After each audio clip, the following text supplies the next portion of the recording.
ចិត្តអស់ពេលដល់ថាអពលហើយចាំមើលថាឯងអាចទ្រាំបានយូរប៉ុណ្ណាហាមកជីដូនមួយ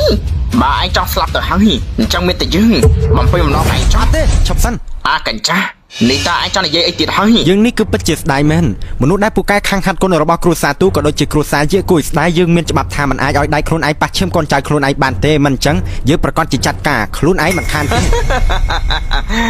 អាកញ្ចាស់ឯងមិនមែនចង់និយាយថាឯងជាដូនតាគ្រួសារទូយើងទេឯងដើម្បីរស់មុខមាត់គឺលែងចង់បានដែរយើងពិតជាគិតថាឯងមិនអន់មែនតាឯងទូសានឆុនវាកំពុងនៅតាមផ្លូវយកត្រាគ្រួសារឯងមកហើយគេនឹងដេញឯងចេញពីគ្រួសារទូហើយទូលេងលោកដូនតាតអាកាសឲ្យឯងរហូតនេះឯងចាំបាច់ធ្វើចិត្តដាច់យ៉ាងនេះហីស្មាងលើឯងក៏ហ៊ានលើកឈ្មោះលោកតាយើងផងចាំពេលដែលយើងកំទេចគ្រួសារយាបានហើយឲ្យគ្រួសារទូយើងខ្លាចជាអ្នកខ្លាំងជាងគេដល់ពេលនោះលោកតាយើងប្រកាសជាសរសើរយើងមិនខានបងច្រមួយហើយយ៉ាពេលនេះដៃឯងប្រឡាក់ឈាមហើយយើងក៏មិនអាចជួយឯងបានដែរឈើឯងចេះតែនិយាយពីក្រោយខ្នងឯងពេលនេះយើងនឹងយកឯងមកកាត់ជាកង់ម្ដងយើងប្រាំតែជាមួយឯងយើងសុំវល់ឯងឆាប់មកធ្វើបែបនេះណាទៀតទៅបានទេចាញ់ទៅយើងនឹងសម្លាប់ឯងមុនគេឈប់ភ្លាមលោកតាប៉ាមិនក៏អ្នកទាំងពីរមកអញ្ចឹង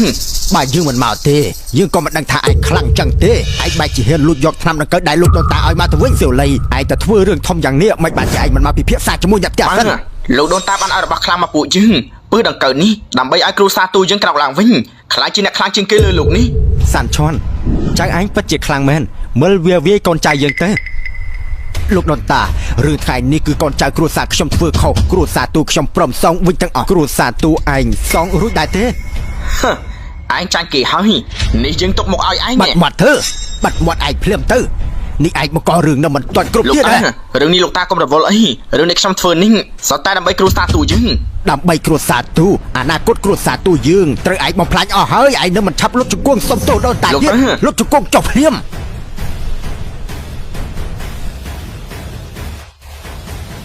លោកតាការដែលខ្ញុំធ្វើរឿងទាំងនេះសុទ្ធតែដើម្បីគ្រួសារទូយើងលោកតាចាំសិនណាចាំខ្ញុំនឹងអស់គ្រួសារយាអស់ពួកវាទម្លាក់នៅរូបម្ដង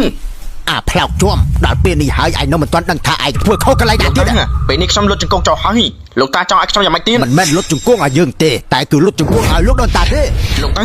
នេះលោកតានិយាយអីវាជាដូនតាគ្រួសារយានេះតាមិនមែនឯងបែរជាហ៊ានសង្ស័យយើងផងនេះឯងស្លាប់រឹងហើយសូម្បីតែសម្ដីយើងក៏ឯងលែងស្ដាប់ហើយដូនតាយើងមិនងាយឯងហៅបានទេជាពិសេសគឺអាចចង្រៃដូចឯងហ្នឹងឯងចង់ងាប់មែនទេ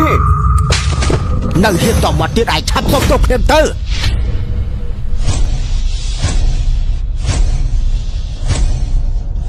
លោកដូនតាគឺខ្ញុំខ្វាក់ភ្នែកសូមលោកដូនតាលើកលែងទោសឲ្យផង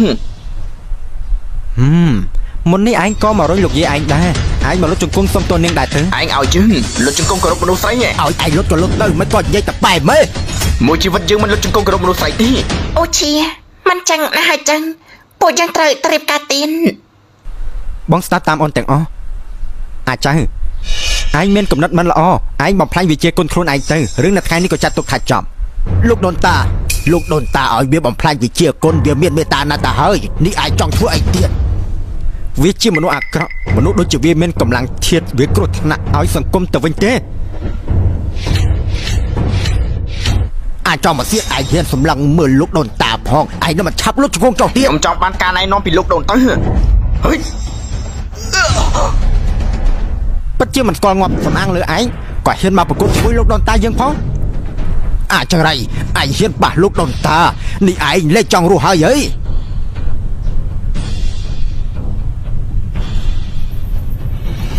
យើងមិនខ្វល់ថាឯងជាដូនតាស្អីនោះទេអ្នកណាខ្លាំងជាងអ្នកនោះគឺឈ្នះហើយឲ្យតែយើងខ្លាំងជាងឯងយើងនេះគឺជាដូនតាហើយ